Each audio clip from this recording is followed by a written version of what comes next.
नमस्ते. आज आपण या ठिकाणी इयत्ता 12वी भूगोल या विषयाचा महाराष्ट्र बोर्ड अभ्यासक्रमावर आधारित सराव प्रश्न संच पाहणार आहोत. प्रश्न 1. दिलेल्या विधानामधील ए हे विधान व आर हे त्याचे कारण आहे. तर यांचा अचूक सहसंबंध आपल्याला ओळखायचा आहे. हा प्रश्न संच क्रमांक 3 आहे. चला मग सुरू करूया. प्रश्न क्रमांक 1. ए. प्राथमिक व्यवसायावर स्थान व हवामान या घटकांचा प्रभाव पडतो. हे विधान बरोबर आहे. कारण किनारी प्रदेशात मत्स्य व्यवसाय, वनांच्या प्रदेशात फळे गोळा करण्याचा व्यवसाय चालतो. आर. खाणकाम व्यवसायावर हवामान व स्थान यांचा प्रभाव पडत नाही. हेही विधान बरोबर आहे. कारण विशिष्ट हवामानातच खनिजे सापडतात असे नसते. म्हणजे ए आणि आर हे दोन्ही विधाने बरोबर आहेत. परंतु या ठिकाणी आर हे ए चे अचूक स्पष्टीकरण नाही. म्हणून ऑप्शन शेवटचा ई हे उत्तर आहे. त्यानंतर प्रश्न दुसरा. ए. वस्तींचे विविध प्रकार असतात. हे विधान बरोबर आहे. कारण वस्तींचे विविध प्रकार आढळत असतात. एकाच प्रकारची वस्ती सगळीकडे नसते. त्यानंतर आर. विविध प्राकृतिक घटकांचा वस्तींच्या विकासावर परिणाम होतो. हेही विधान बरोबर आहे. कारण प्राकृतिक घटक जे आहेत त्यांचा परिणाम वस्तींच्या विकासावर हा होत असतो. तिथली भूपृष्ठ रचना, हवामान यांचा प्रभाव पडत असतो. म्हणजे ए आणि आर हे दोन्ही विधाने बरोबर आहेत. परंतु या ठिकाणी आर हे ए चे अचूक स्पष्टीकरण नाही. कारण प्राकृतिक घटकांच्या बरोबर मानवी घटक देखील वस्तींच्या विकासावर म्हणजे विविध प्रकारावर परिणाम करत असतात.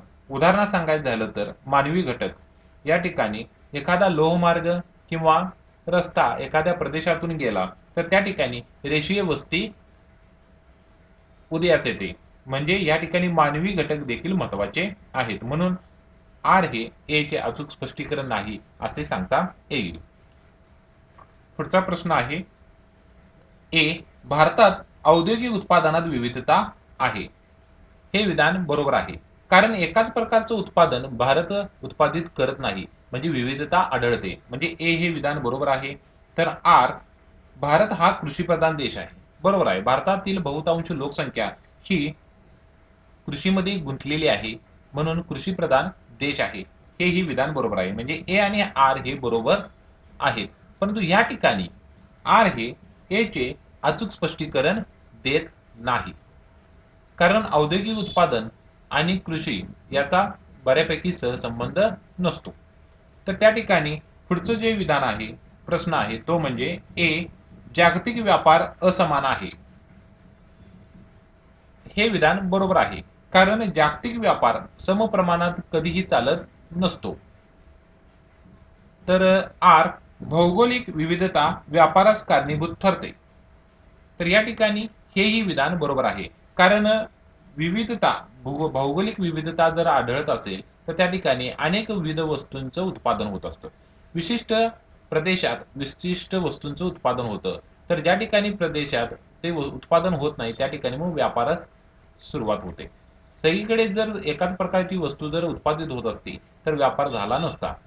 वस्तूंमध्ये विविधता असल्यामुळे व्यापार उदयास येत असतो. तर या कारणामुळे जागतिक व्यापारामध्ये असमानता आपल्याला दिसून येते. म्हणजे या ठिकाणी ए आणि आर हे दोन्ही विधाने बरोबर आहेत. तर आर हे या ठिकाणी ए चे अचूक स्पष्टीकरण आहे असे सांगता येईल. म्हणून या ठिकाणी हे अचूक स्पष्टीकरण देणारे विधान म्हणजे उत्तर जे आहे ते ई हे बरोबर आहे. त्यानंतर पुढचा क्वेश्चन आहे. ए. भूगोल विषयाचे स्वरूप द्वैतवादी बनलेले आहे. हे विधान बरोबर आहे. कारण भूगोलामध्ये अनेक द्वैतवाद दिसून येतात. आर. भूगोल अभ्यासकांचे स्वतंत्र विरोधी व पूरक दृष्टिकोन आहेत. हे देखील विधान बरोबर आहे. म्हणजे या ठिकाणी ए आणि आर हे विधाने बरोबर आहेत. परंतु या ठिकाणी जे आर हे ए चे अचूक स्पष्टीकरण देताना दिसून येते. कारण या ठिकाणी उदाहरण आपल्याला सांगायचं झालं तर द्वैतवाद, निसर्गवाद, संभाव्यवाद, पर्यावरणवाद, थांबा व जा, निसर्गवाद असे अनेक द्वैतवाद आपल्याला पाहायला मिळतात. या ठिकाणी ते परस्पर विरोधी व पूरक दृष्टिकोन या ठिकाणी पाहायला मिळतात. कारण का काही जण निसर्ग श्रेष्ठ मानतो, तर काही जण या ठिकाणी मानव हा श्रेष्ठ आहे असं संभाव्य वादामध्ये सांगण्यात आलेलं आहे. तर अशा पद्धतीनं आर हे ए चे अचूक स्पष्टीकरण आहे असं आपल्याला सांगता येईल. म्हणून या ठिकाणी तिसरा जो ऑप्शन आहे ई हे अचूक उत्तर आहे. त्यानंतर पुढचा क्वेश्चन आहे 6वा. ए सुपीक मैदानी प्रदेशात दाट लोकवस्ती आढळते. हे विधान बरोबर आहे. कारण सुपीक मैदानी प्रदेश असेल तर दाट लोकवस्ती ही आढळतेच. त्यानंतर आर आहे सुपीक मृदा ही शेतीसाठी उपयुक्त असते. हेही विधान बरोबर आहे. सुपीक मृदा असेल, जर नापीक मृदा, वाळवंटी, पर्वतीय मृदा असेल तर त्या ठिकाणी शेतीचा विकास होत नसतो. परंतु सुपीक मृदा असेल तर त्या ठिकाणी शेतीचा विकास होत असते. म्हणजे ह्या ठिकाणी आर हे ए चे अचूक स्पष्टीकरण आहे. कारण ज्या प्रदेशात शेतीचा विकास होतो तेथे दाट लोकवस्ती आढळते. म्हणून ऑप्शन ई तिसरं हे आर हे ए चे अचूक स्पष्टीकरण देते. प्रश्न 7वा. ए प्रदेशातील लोकसंख्येत बदल होत नाही. हे विधान चुकीचे आहे. कारण प्रदेशातील लोकसंख्या सातत्याने बदलत असते. ती कधीही स्थिर नसते. म्हणजे या ठिकाणी ए हे विधान चुकीचे आहे. तर आर जन्मदर, मृत्यूदर, स्थलांतराचा प्रदेशातील लोकसंख्या व लोकसंख्येवर परिणाम होतो. हे विधान बरोबर आहे.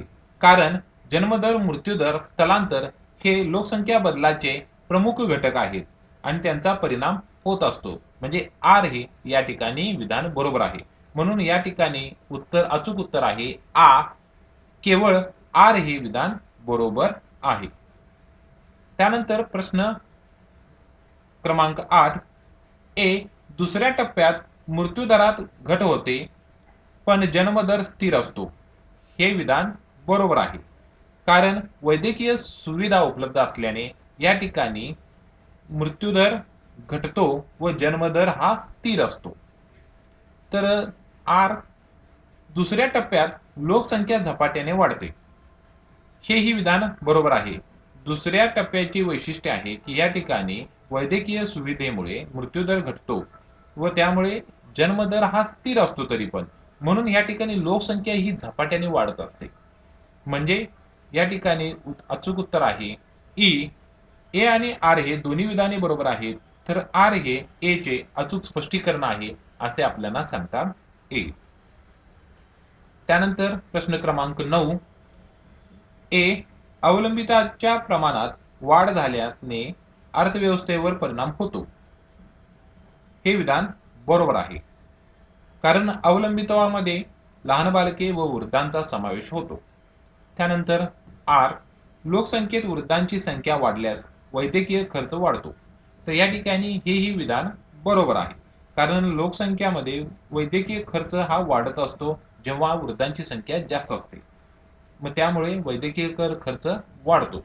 परंतु ह्या ठिकाणी आर हे ए चे अचूक उत्तर असू शकत नाही. कारण विश्लेषण त्याचे व्यवस्थित देत नाही. कारण अवलंबित्वामध्ये बालकांचे प्रमाण देखील असते. तर आर हे फक्त वृद्धांची संख्या या संदर्भात विधान करते.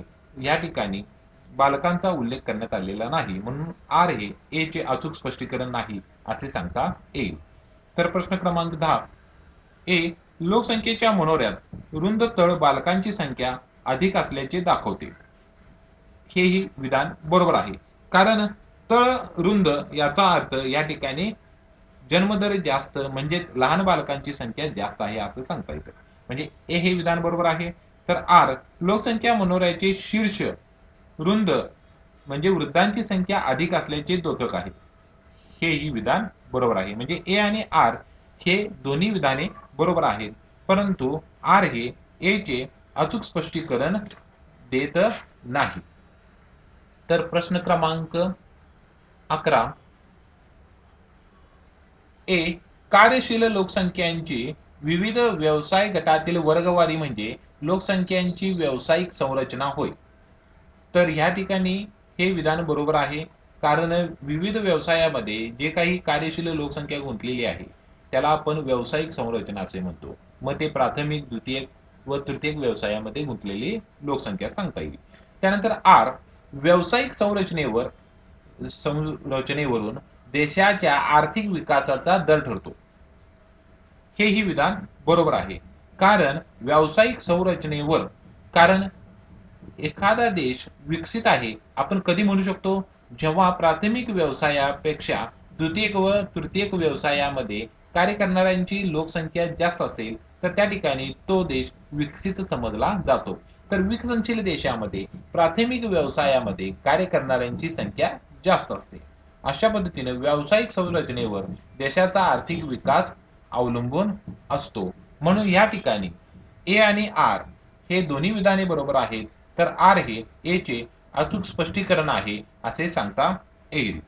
त्यानंतर पुढचा प्रश्न आहे, ए नगरे वाढतात त्याचबरोबर त्यांचे कार्यही वाढतात. हे विधान बरोबर आहे. जसा नगरांचा विकास वाढत जाईल तसे अनेक विविध कार्ये त्यामध्ये घडत असतात. आर एका नगराला केवळ एकच कार्य असते. तर या ठिकाणी आर हे विधान चुकीचे आहे.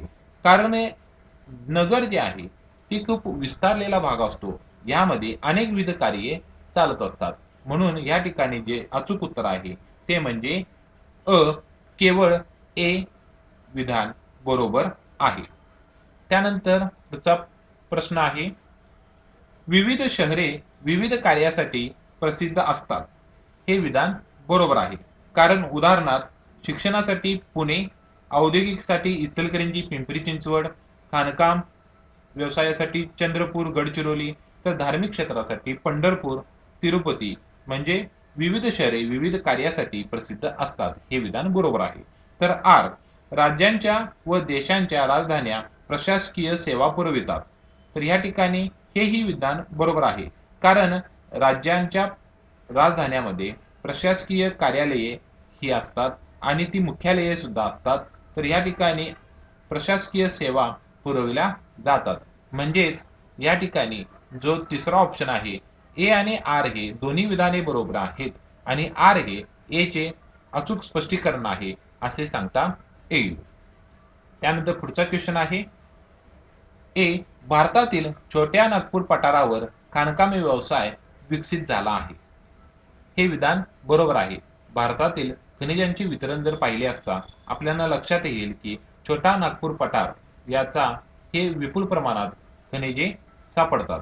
त्यानंतर आर छोट्या नागपूर पठारावर लोह व कोळसा यांचे भरपूर साठे आहेत. तर ही विपुल प्रमाणात असल्यामुळे या ठिकाणी छोट्या नागपूर पठारावर खाणकामी व्यवसाय विकसित झालेला दिसून येतो. म्हणून आपल्याला तिसरा जो ऑप्शन आहे ई, ए आणि आर हे दोन्ही विधाने बरोबर आहेत आणि आर हे ए चे अचूक स्पष्टीकरण आहे असे आपल्याला सांगता येईल. पुढचा प्रश्न आहे, कॅनडामध्ये लाकूड तोडीच्या व्यवसायाला विकास झाला आहे. लाकूड तोडी व्यवसायाचा विकास का झालेला आहे? हे विधान बरोबर आहे. कारण या ठिकाणी उच्च अक्षुवृत्तीय प्रदेशात सूचीपर्णी वने मोठ्या प्रमाणात आहेत. तर ही वने फर्निचरसाठी अनेक विविध कारणासाठी, कागदाचा लगदा अशा अनेक कारणासाठी वापरली जातात. मग हे विधान बरोबर आहे. तर आर विषुवृत्तीय वने अतिशय घनदाट आहेत. हेही विधान बरोबर आहे. कारण विषुवृत्तीय वने ही दक्षिण अमेरिकेतील अमेझॉन खोरे व दक्षिण आफ्रिकेतील कांगो खोरे या ठिकाणी वर्षावने ही आढळत असतात. कारण दैनंदिन तापमान कक्षा जास्त व पर्जन्यमान जास्त असते व या ठिकाणी दैनंदिन पाऊस या ठिकाणी पडत असतो. यामुळे विषुवृत्तीय वर्षावने अतिशय घनदाट आहेत. हे विधान बरोबर आहे. परंतु या ठिकाणी आर हे ए चे अचूक स्पष्टीकरण नाही. म्हणून शेवटचा ऑप्शन ई हे आपल्याला सांगता येईल. त्यानंतर पुढचा प्रश्न आहे, ए डॉगर बँक क्षेत्र मासेमारीसाठी जग प्रसिद्ध आहे.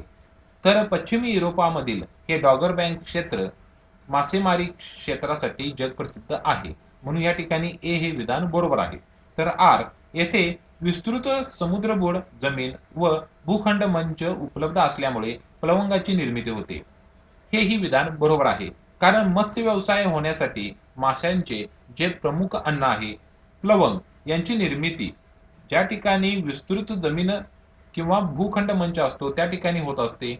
म्हणून या ठिकाणी आर हे ए चे अचूक स्पष्टीकरण आहे असे सांगता येईल. म्हणून या ठिकाणी तिसरा जो ऑप्शन आहे ई हे बरोबर आहे.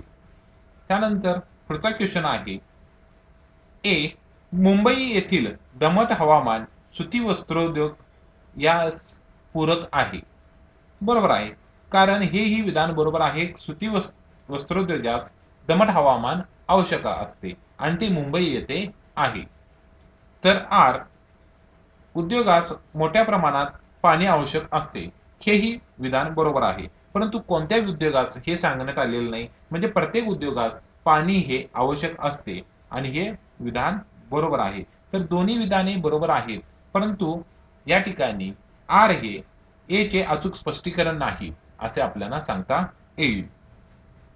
त्यानंतर पुढचा क्वेश्चन आहे, भारतात औद्योगिक उत्पादनामध्ये विविधता आहे. तर आपल्याला सांगता येईल की भारतामध्ये एकाच प्रकारचे उत्पादन होत नाही. तर या ठिकाणी हे विधान बरोबर आहे. तर भारत हा कृषीप्रधान देश आहे.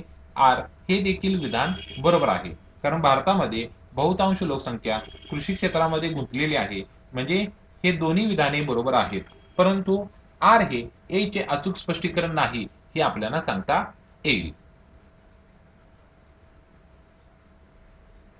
त्यानंतर पुढचा प्रश्न आहे ए. दक्षिण अमेरिकेतील उद्योगांच्या विकासाला काही घटक अवरोध ठरतात. हे विधान बरोबर आहे. तर आर. दक्षिण अमेरिकेच्या बहुतांश भाग अमेझॉन नदीच्या विस्तृत खोऱ्याने व्यापलेला आहे. हेही विधान बरोबर आहे, कारण दक्षिण अमेरिकेमध्ये विषुवतीय प्रदेशामध्ये विषुवतीय वर्षावनांनी बहुतांश भाग व्यापलेला आहे आणि त्या अमेझॉन खोऱ्यामध्ये ही वने घनदाट असल्याने ही उद्योगांच्या विकासाला अवरोध ठरतात. म्हणजेच या ठिकाणी ए आणि आर हे विधाने बरोबर आहेत आणि आर हे ए चे अचूक स्पष्टीकरण आहे असे आपल्याला सांगता येईल. म्हणून या ठिकाणी तिसरा ऑप्शन ई हे विधान बरोबर आहे. त्यानंतर पुढचा प्रश्न आहे ए. तृतीयक व्यवसायात कोणत्याही प्रकारचे उत्पादन केले जात नाही. हे विधान बरोबर आहे, कारण कोणत्याही वस्तूंचे उत्पादन होत नसतं. द्वितीय व्यवसायामध्ये फक्त वस्तूंचे उत्पादन होते, तृतीय व्यवसायात होत नाही. तर आर. प्राथमिक व द्वितीय व्यवसायाला विविध प्रकारच्या सेवा पुरवतात. तृतीय व्यवसाय हे विविध सेवा पुरवत असतात. हे विधान बरोबर आहे. म्हणजे ए आणि आर हे दोन्हीही विधाने बरोबर आहेत. शिवाय आर हे ए चे अचूक स्पष्टीकरण देखील आहे, कारण तृतीयक व्यवसाय हे वाहतूक, व्यापार, संदेशवहन असे अनेकविध सेवा पुरवत असतात. प्राथमिक व्यवसायामध्ये निर्माण होणारा कच्चा माल उद्योगधंद्यामध्ये आणणे आणि उद्योगधंद्यातून तो कंझ्युमर पर्यंत पोहोचवणे याचे सेवा देण्याचे कार्य तृतीय व्यवसाय करत असतो. म्हणून या ठिकाणी तिसरा ऑप्शन ई हे अचूक उत्तर आहे. त्यानंतर पुढचं क्वेश्चन आहे ए. चतुर्थक व्यवसाय बहुतांश प्रमाणात वैयक्तिक स्तरावर राहतात. हे विधान बरोबर आहे, वैयक्तिक स्तरावर असतो. ठीक आहे. त्यानंतर आर. चतुर्थक व्यवसाय हे बुद्धी कौशल्यावर आधारित असतात. हेही विधान बरोबर आहे, कारण चतुर्थक व्यवसाय कुणाला म्हणायचं? ज्या व्यवसायात केवळ ज्ञानाच्या आधारावर सेवा पुरवतात अशा बौद्धिक व ज्ञानवर्धित सेवांना चतुर्थक आर्थिक व्यवसाय असे म्हणू शकतो. तर या ठिकाणी उदाहरण सांगायचं झालं तर वित्त नियोजनकार, कर सल्लागार, शिक्षक, वैद्यकीय सेवा अधिकारी असे सांगता येईल. तर या ठिकाणी ए आणि आर हे दोन्ही विधाने बरोबर आहेत व आर हे ए चे अचूक स्पष्टीकरण आहे असे सांगता येईल. त्यानंतर पुढचा प्रश्न आहे ए. सागरी जलवाहतूक हा सर्वात स्वस्त वाहतूक मार्ग आहे. हे विधान बरोबर आहे, कारण इतर वाहतूक मार्गापेक्षा जलवाहतूक हा सर्वात स्वस्त वाहतूक व्यवसाय आहे. त्यानंतर आर. पृथ्वीवर जलाशयाचे प्रमाण 71% आहे. हेही विधान बरोबर आहे. हे दोन्ही विधाने बरोबर आहेत, परंतु या ठिकाणी आर हे ए चे अचूक स्पष्टीकरण देत नाही. म्हणून शेवटचा जो ऑप्शन आहे ते आपल्याला अचूक उत्तर आहे असं सांगू शकतो. त्यानंतरचा पुढचा प्रश्न आहे ए. लोकसंख्या आणि प्रादेशिक विकास हे दोन्ही घटक एकमेकावर परिणाम करतात.